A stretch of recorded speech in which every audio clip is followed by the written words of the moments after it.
I remembered it like yesterday. A question that subtly became the motivation that led kids like me to think beyond the present. All right, everyone, I want to hear from you today. What do you want to be or do when you grow up? When I grow up, I want to be wealthy. I want to have everything I ask for. A big house, nice things, and never to worry about money ever. All right, settle down, class.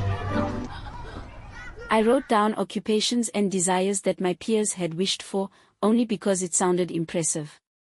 Yet truly none of them were my own wishes. The question stuck with me for a while.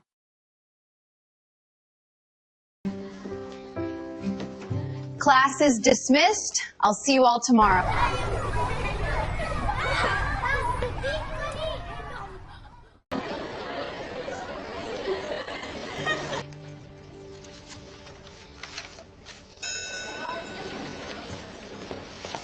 Goodbye. What about my parents? My mother was an interior designer, maybe it could be my role too. What of my dad? He works in finance. Not my first pick, but I can come to like it. It would be a while before I actually knew, and for now, that's alright.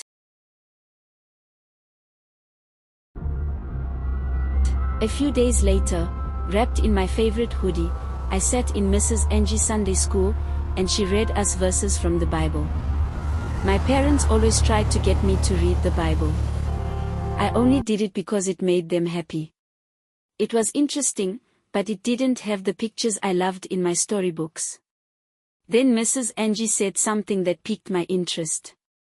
Matthew 17 verse 20.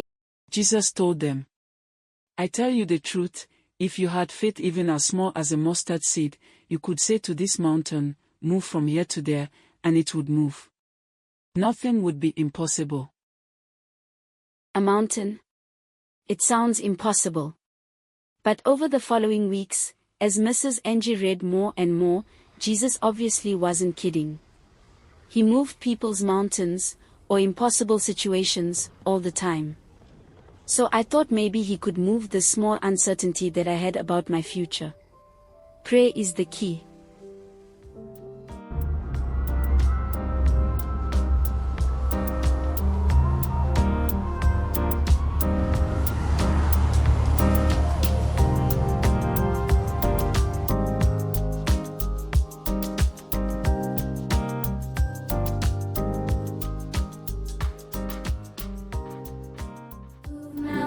Faith makes a way, even through the trials of life each day. Heaven hears the prayer that softly cries, I will stand, I will believe, through your power, victory I receive. Following that Sunday, I took it upon myself to pray as my parents had taught me. It began with one little prayer. God, give me faith to trust in you for my future.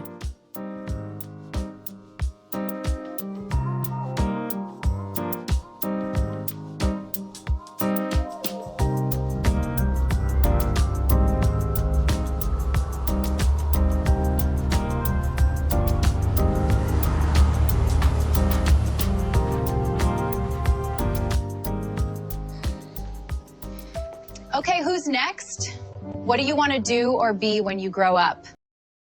I did not understand what that question meant at the time. Part of me still struggles to understand how it could change my life. Why should I wonder how to achieve something when it already seemed accessible to me? If I asked my parents for something reasonable, I had it in a day, sometimes less than that. As long as I behaved well, I had everything I needed. Yet the question stuck in my mind. What do I want to be when I grow up? I know the question was asking more than an occupation. Many people in my class had said the usual. Doctor, lawyer, security. A few mentioned kindness, strength, and happiness. The rest wanted wealth and power. So really the question was, what do you want in life? I admit, it bothered me at first. Most of my friends and my classmates easily knew what they wanted. I felt silly and empty. For the life of me, I couldn't think of one thing I wanted. I was close to just saying business owner, but I knew that's what my father desired.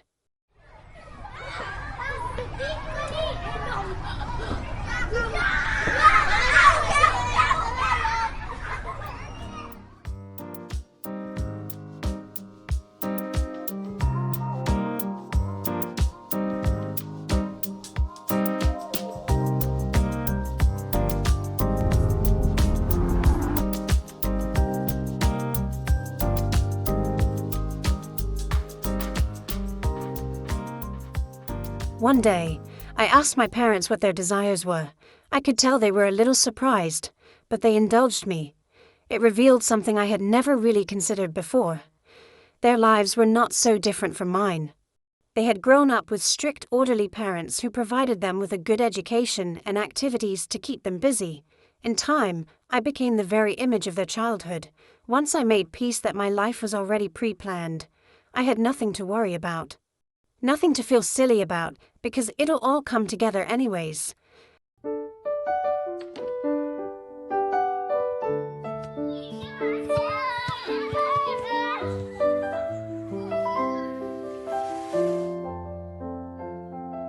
I told myself I will live my life to the fullest, as my parents had. After all, my parents had set aside $2 million for me. Mountains, faith makes a way, even through the trials of life each day. Heaven hears the prayer that softly cries, I will stand.